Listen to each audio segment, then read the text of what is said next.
1960년대 나이아가라 폭포 위에서 온몸을 묶은 채 탈출하는 묘기를 선보이며 한순간에 사람들의 주목을 받은 마술사가 있었습니다. 그 뒤로 이 마술사의 이름 앞엔 항상 기상천외한이라는 별명이 따라다녔어요. 전 세계에 이름을 알리고 다니던 이 마술사는 사람들이 찾지 않는 오지 여행을 가게 됩니다. 그리고 여기서 아주 놀라운 광경을 보게 돼요. 마을에는 곧 사망해도 이상하지 않을 정도의 위급한 환자들이 많았습니다. 그런데 이 환자들이 매일 어느 장소에 모인다는 사실을 알게 됐어요. 그리고 주민들에게 어떤 흥미로운 이야기 하나도 듣게 되는데, 마을에 아주 영험한 능력이 있는 초능력자가 산다고 합니다. 이 초능력으로 사람들의 질병을 치료해준다는 이야기였어요. 초능력을 믿지 않았던 마술사는 이 사람이 환자들을 속이고 있다는 생각에 마을 주민의 안내를 받아 그 현장에 가봤습니다. 그리고 자신의 직감대로 사람들의 병을 치료해주는 척하며 치료비를 받아냈고, 자신을 초능력자처럼 속이면서 신처럼 숭배하게 만든다는 사실을 알아냈죠. 마술사는 크게 분노했습니다. 자신의 눈에는 병을 고치는 초능력이라는 것들이 아주 수준 낮은 마술 트릭으로만 보였고, 사람들은 여기에 속아 제대로 치료받을 시기를 놓쳐 사망하고 있는데, 정작 이 사람은 아무런 책임을 지지 않는다는 것에 많은 생각이 들었던 거죠. 결국 마술사는 이 상황을 해결할 방법을 생각해냈습니다. 전 세계를 다니면서 이런 초능력자들을 자칭해 사람들의 환심을 사 사기를 치고 돈을 빼앗는 사람들을 고발하기로 하는데요. 이렇게 자신들의 제자를 모아 일을 시작했지만, 이 마술사가 정작 한 일은요, 직접 초능력자인 것처럼 자기들이 위장해서 사람들을 속여보자는 거였습니다. 이 마술사의 계획은 성공했을까요? 이 자세한 내용이 궁금하시면 구독과 좋아요 부탁드립니다. 1988년 호주 전역을 뒤집어버릴 정도의 남자가 나타났습니다. 겉으로 보기엔 아주 평범하고 젊은 남성 같은데, 자신은 2000년 전에 살았던 카렐로스라는 정령과 대화할 수 있는 전령사이며 사람들의 마음을 읽고 조종하는 능력까지 있다는 겁니다. 이 남성의 이야기가 미디어를 통해 소개되자 금방 호주 사람들의 큰 관심과 숭배를 받았고요. 순식간에 신처럼 모시는 사람이 됐어요. 이 남성이 호주 사람들에게 신이 되는데 걸리는 시간은 단 일주일밖에 걸리지 않았습니다. 신의 능력을 받은 이 사람의 이름은 호세 알바레스였어요. 호주에 와 자신의 능력을 보여주기 전부터 이미 미국에서 그 능력을 인정받아 유명인으로 알려져 있었기 때문에 사람들은 호세의 말을 모두 믿고 종교처럼 따르게 됩니다. 자, 그렇다면 호세가 TV에 나와 보여준 자신의 능력은 무엇이었을까요? 일반 사람으로서는 거의 불가능한 능력이었어요. 스스로 맥박이 뛰지 않는 상태를 만들어 사람들을 놀라게 했고, 카를로스라는 정령을 불러내 관객이나 사회자의 마음을 읽어냈습니다. 약간은 권위적이고 카리스마 있는 모습을 본 호주 언론인들은 방송이 나간 후 경쟁하듯이 호세라는 사람이 보여준 기적을 보도하기 시작했어요. 이렇게 호주 최고의 채널러가 된 호세는 시드니 오페라 하우스에서 공연을 하며 전설적인 존재가 되고 있었죠. 그리고 다시 일주일 뒤 호주의 다른 TV에서 호세에 관한 진실을 다루는 프로그램이 방송됐고, 사람들은 다시 충격에 빠집니다. 어떤 내용이었을까요? 자, 그 전에 잠깐 10년 전에 있던 사건 하나를 먼저 알아보겠습니다. 1979년 미국의 항공회사인 맥도넬 더글라스의 회장인 제임스 맥도넬은 억만장자로 이름을 알리던 사람이었어요. 맥도넬 회장은 50만 달러의 거금을 워싱턴 대학에 지원해줬고, 이곳에 초자연적인 현상과 초능력을 실험하는 초심리학 연구소를 설립하게 됩니다. 여기에 관심을 보인 많은 과학자들이 참여했고요. 연구를 하는데 필요한 신기한 능력을 가진 지원자들을 모집했어요. 약 300명이 넘는 사람들이 지원을 했고, 연구소는 여기서 가장 뛰어난 능력을 보인 10대 청소년 2명을 최종 선발합니다. 이들의 이름은 바로 스티브 쇼와 마이클 에드워즈였어요. 두 아이들은 치열한 경쟁력을 뚫고 합격한 사실을 증명하듯이 우월한 초능력들을 보여줬고요. 과학자들은 그동안 자신들이 믿어오던 과학적 진리들이 모두 박살났다는 사실에 충격을 받았습니다. 이 아이들이 보여준 능력은 무엇이었을까요? 최종 선발된 소년들은 알루미늄으로 된 숟가락이나 막대를 아무런 힘들이지 않고 구부리거나 손대지 않고 시계도 멈추게 합니다. 이것도 모자라서 병 안에 들어있는 종이 프로펠러를 회전시키거나 밀봉된 봉투 안에 있는 그림을 맞추기도 했어요. 이 능력을 본 과학자들은 감탄하지 않을 수 없었고, 과학으로 설명할 수 없는 초능력이라는 세계가 정말 실제한다고 믿기 시작했죠. 이 소년들은 4년 동안 과학자들 앞에서 설명할 수 없는 능력들을 보여줬고요. 초심리학 연구소는 이들을 연구해 많은 초능력자들을 양산할 수 있을 것이라는 생각을 했습니다. 그리고 연구소 개원을 앞둔 어느 날, 연구소 소장이었던 피터 필립스는 자신을 마술사라고 소개하는 어느 중년 남성에게 편지 하나를 받게 됐죠. 이 마술사는 필립스에게 돈은 받지 않을 테니 실험 지원자들 중 거짓말하는 사기꾼을 찾아낼 수 있는 방법을 알려줄 수 있다면서 실험에 참가하고 싶다는 제안을 했던 겁니다. 하지만 필립스는 이 남성의 제안에 기가 막혔어요. 수십 명의 과학자들도 밝혀내지 못하는 초능력을 어떻게 마술사가 알아볼 수 있냐는 생각이었던 거죠. 필립스는 연구소에 있는 2명의 10대 아이들이 분명히 초능력자일 거라고 믿었습니다. 그럼 연구소장은 자신의 생각대로 실제 초능력자들을 골라낼 수 있었을까요? 자, 다시 이야기는 호주에서 신이 된 초능력자 호세로 넘어옵니다. 사람들은 이미 종교 수준으로 호세를 믿기 시작했지만, 초능력을 연구하는 많은 과학자들은 신과 연결이 가능한 채널러라고 부르는 이 사람이 정말 초능력자인지 아닌지를 따져보고 싶어 했어요. 그래서 TV 방송 프로그램인 60 Minutes가 계획됐고요. 이 방송에서 채널러인 호세에 관한 진실이 결국 드러나게 됩니다. 자신을 카를로스의 전령사라고 부른 채널러는 결국 어느 마술사가 만들어낸 가짜 연기자였다는 사실이 드러난 거죠. 이 프로그램이 나간 뒤 호세를 믿고 있던 사람들은 큰 충격에 빠졌어요. 그럼 어떻게 호세가 거짓말로 사람들을 속인 사실을 마술사는 알아챘던 걸까요? 그리고 이 진실을 밝혀낸 마술사는 과연 누굴까요? 당시 호주는 호세 외에도 영적인 교감을 할 수 있다며 자신을 채널러라고 주장하는 사람들이 아주 많았습니다. 그중 가장 뛰어난 능력을 보여준 호세가 TV에 출연하면서 가장 유명해졌던 거고요. 당시 채널링이라는 게 전 세계적으로 유행하던 때였습니다.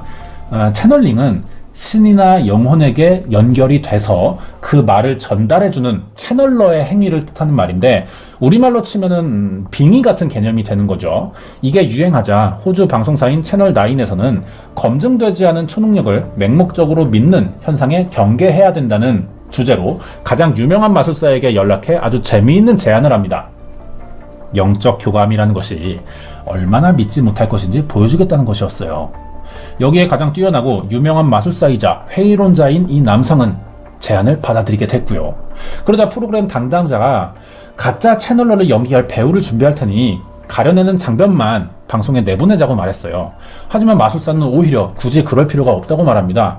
누구라도 채널러가 될 수 있다는 것을 자신이 보여주겠다면서 이번 방송 계획에 큰 자신감을 보였어요. 그리고 호주를 넘어 많은 나라에서 채널러 행세를 하며 사람들을 속이고 부당한 이익을 챙기는 사람들이 모두 가짜라는 걸 보여주기 위해 자신의 절친이자 이제 막 10대를 넘긴 아마추어 퍼포먼스 예술가 호세 알바레스를 섭외하게 됩니다. 마술사는 호세에게 호주 여행을 시켜줄 테니 아주 이상한 행동만 보여주면 된다고 알려줬어요. 호세는 그 이상한 행동이 뭐냐고 물어봤죠. 하지만 마술사는 단순히 채널러 행세만 하는 것일 뿐이라고 설명해주자, 평소 호세는 이런 오컬트 분야에 전혀 관심이 없던 사람이었습니다. 채널러가 뭐냐고 다시 물어봤죠. 하지만 마술사가 한 대답은 굳이 그런 것까지는 알 필요가 없다면서 그런 점이 오히려 더 완벽하다고 오히려 호세를 칭찬해줬어요. 그 이후로 호세 알바레스는 마술사에게 채널러처럼 보이기 위한 훈련을 받게 됩니다. 이 훈련이 무엇이었냐면, 첫 번째, 이상한 목소리를 내면서 다른 세계와 연락이 가능하다고 주장하는 채널러들의 비디오를 보여주는 거였어요. 연구하는 거죠. 이들의 공통점은 항상 목에 수정이나 염주를 달고 다니면서 자신이 영적 존재와 교감할 수 있다는 말을 공통적으로 해온다는 겁니다. 이런 것들을 따라할 수 있도록 가르쳐 준 거죠. 그리고 두 번째로 마술을 하나 배웠어요. 마술사에게 겨드랑이에 몰래 테이프로 공을 고정시킨 다음에 팔을 내려서 압박하는 방법이었습니다. 이렇게 되면요, 맥박이 뛰지 않게 되거든요. 맥박이 심박동이 혈관을 타고 전달하면서 생기는 현상이라 이 사이에 공을 끼워서 혈관을 눌러주면요, 맥박은 뛰지 않게 됩니다. 마술사들 사이에서는 굉장히 단순하고요, 오래된 트릭이라서 잘 사용하지도 않습니다.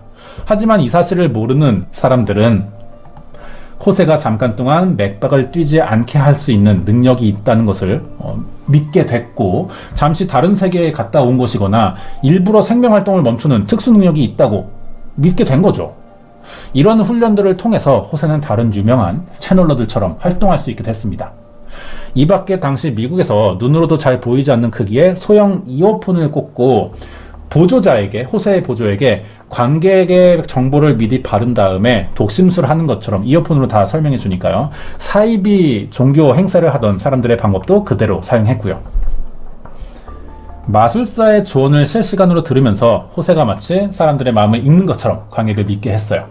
이어폰을 쓰는 방법 외에도 콜드 리딩이라는 심리적인 대화 기법도 있습니다. 이런 것까지 더해서 완벽하게 진짜 채널러인 것처럼 연기할 수 있었던 거죠. 그리고 호세를 단기간에 유명 인사로 만들기 위한 방법도 하나 필요했어요. 그것은 바로 그 전에 어딘가에서 인증을 받았다는 증거였습니다. 이건 바로 미리 미국에서 아주 유명한 채널러였던 것처럼 거짓 정보를 퍼뜨려서 사람들을 믿게 하는 속임수였던 거죠. 철저한 사전 작업 끝에 호세는 자유자재로 맥박을 멈추고 독심술을 보여주면서 사람들에게 초능력을 믿게 만들었고요, 유명인이 됐어요. 이런 준비로 일주일 만에 호세를 믿는 사람들이 나타났고, 언론이 이 사실을 그대로 외부에 날라주면서 신적인 존재로 만들어줬던 겁니다.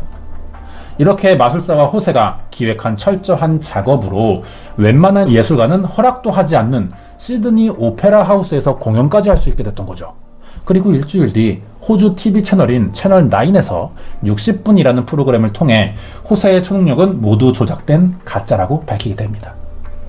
결국 이 사건은 아주 작은 조작 하나만 가지고 얼마나 많은 사람들을 속일 수 있는지 보여주려고 했던 거예요. 그리고 합리적인 의심 없이 사이비 종교에 대한 믿음이 경계의 대상인 것을 보여주는 계기가 됐습니다.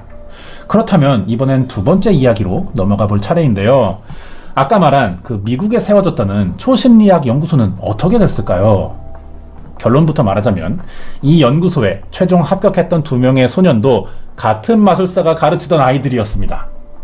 이 아이들을 보냈던 이유는 사기꾼들의 속임수에 익숙하지 않은 사람들이 얼마나 쉽게 속을 수 있는지 보여주기 위해 계획했던 프로젝트인 거죠. 알파 프로젝트라는 이름이었어요. 이렇게 시작한 계획은 결국 과학자들까지 성공적으로 속이게 됐고요. 이 여파로 초능력은 실제하지 않는다는 것이 드러나면서 수많은 돈을 들여 시작한 초심리학 연구소는 사람들의 관심에서 잊혀진 채 결국 문을 닫게 됩니다. 나중에 이 프로젝트에 참가했던 아이들이죠. 쇼와 에드워즈는 자신들이 사용한 트릭을 아주 자세하게 외부에 공개도 했어요. 아이들은 마술 트릭 동영상을 연구한 끝에 어떤 각도에서나 녹화 영상으로도 돌려봐도 속임수라 생각하지 못할 만큼의 마술을 완벽하게 터득했습니다. 예를 들면 이런 방법들인 거죠. 숟가락을 염력으로 구부리는 척하면서 탁자 아래에 준비된 다른 숟가락과 바꾸는 기술을 보여주거나, 병 안에 있는 종이 프로펠러를 회전시키는 방법도 굉장히 단순했습니다. 뚜껑을 닫아놨지만 미리 금속 조각을 손에 숨기고 있다가 구멍을 뚫고요, 과학자들 몰래 구멍을 뚫고 바람을 불어서 종이를 움직이게 했던 거죠. 굉장히 단순한 방법이지만 이 기법을 모르면 사람들은 과학자라도 알아채기 힘들 수밖에 없어서 누가 봐도 초능력처럼 보일 수 있었던 거고요. 그리고 과학자라는 사람들이 진짜 초능력이라고 말해버리면 그 권위에 나머지 사람들은 저절로 믿음을 가지게 되는 겁니다. 자, 밀봉된 봉투 궁금하시죠? 어떻게 그림을 맞출 수 있었을까요? 이때 봉투가 스테이플러로 밀봉돼 있었는데 아이들이 그중 몇 개의 스테이플러 조각을 빼낸 거예요. 그리고 봉투를 벌려서 몰래 그림을 확인하고 다시 스테이플러 제자리에 끼워 넣었던 겁니다. 그리고선 연기만 하는 거죠. 초능력인 것처럼 맞추기만 하면 되는 겁니다. 실제 마술사들의 공연 방식이에요. 이게 그대로 사용했던 겁니다. 아이들은 이런 방법을 오랫동안 마술사에게 훈련받았고 물건을 바꿔치기 하거나 실제로 마술을 보여주면서 실험에 성공적으로 통과했어요. 그래서 1979년부터 1981년까지 약 2년 동안 맥도넬 초심리학 연구소 과학자들을 속일 수 있었습니다. 이후 마술사에게 다시 돌아간 아이들은 초자연 현상이라며 사람들을 속이는 사기꾼들을 고발해오기 시작했고요. 실제 초능력자가 나타나면 상금을 준다는 프로젝트도 시작했습니다. 실험에 참가한 두 아이 중 한 명이 스티브 쇼죠. 지금 현재 전문 마술사가 됐고요. 이 사람이에요. 지금 초능력을 부린다는 사람이 진짜 능력을 보여주는 건지 아니면 마술을 사용해 사람들에게 사기를 치는지 감시하는 역할도 하고 있습니다. 예전에 한국에 와서 그 유리 갤러의 숟가락 구부러뜨리기를 실제로 보여주고 가짜라고 밝힌 적이 있어요. 이 사람이었습니다. 자, 그럼 이제 가짜 채널러들과 초능력자들을 만들어서 초능력이란 게 실제하지 않는다, 이런 사실을 증명해낸 이 마술사가 과연 누구인지 알아봐야 되는데요. 이미 짐작하는 분들이 많을 것 같습니다. 사진도 계속 보였고요. 이 사람이에요. 마술사의 정체는 제임스 랜디라는 사람이었습니다. 아주 예전에 우리나라에 와서 초능력을 보여주면 100만 달러를 지급하겠다는 TV 프로에 출연한 적도 있었습니다. 그래서 국내에서도 굉장히 유명한 사람이죠. 이때 스티븐 쇼도 같이 따라왔었어요. 제임스 랜디는 세계 각국을 돌면서 자신이 초능력자라고 주장하는 사람들을 검증하고 있습니다. 아직 제임스 랜디 앞에서요, 초능력을 성공시킨 사람은 한 명도 없어요. 100만 달러를 받을 수 있는 그 초능력 챌린지가 바로 제임스 랜디 재단에서 계획한 프로젝트인데요. 초능력의 검증 방법이 총 3단계로 되어 있습니다. 하지만 아직 1단계도 통과한 사람은 없어요. 이게 결국 자신을 초능력자라고 주장하는 사람들의 말이 모두 거짓이라는 것을 증명하고 있는 거나 마찬가지죠. 이 도전에서 탈락한 사람들의 말을 들어보면요, 다 비슷합니다.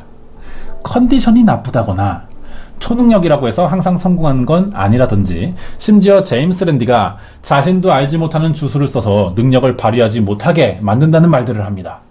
이런 말에 제임스 랜디는 세상에 존재하는 초능력이라 불리는 것들은 이미 사람이 연구해 만들어낸 마술의 일종일 뿐이고 악용하는 사람들이 특수한 능력인 척하는 것이라고 대답했어요. 제임스 랜디는 초능력자들이 보여준 능력을 아무렇지도 않게 그대로 재현해냈고요. 더 진짜처럼 보여주기도 했습니다. 그리고 마지막엔 항상 마술이었다고 이야기하죠. 그렇기 때문에 과학자들보다는 이런 분야에서는 마술사들이 이런 검증을 더 잘 해낼 수 있다는 주장도 하고 있습니다. 마술은 과학자가 아니라 마술사가 더 잘 알아볼 수 있는 거죠. 그동안 100만 달러 챌린지 결과들을 보면 초능력자라고 주장하는 사람들에게 단 한 가지 제약된 환경만 조성했는데도 성공 확률은 거의 0에 가까웠다는 겁니다. 그리고 초능력자들이 어떻게 사람을 속이는지 방법들도 공개해 왔는데요. 저번에 알아봤던 그 코팅리 요정 사진과 유리 갤러의 숟가락 구부러뜨리기, 죽은 사람의 영혼과 대화하면서 살인사건의 범인을 찾아낸다는 사이코메트리도 모두 제임스 랜디가 가짜라고 증명해냈습니다.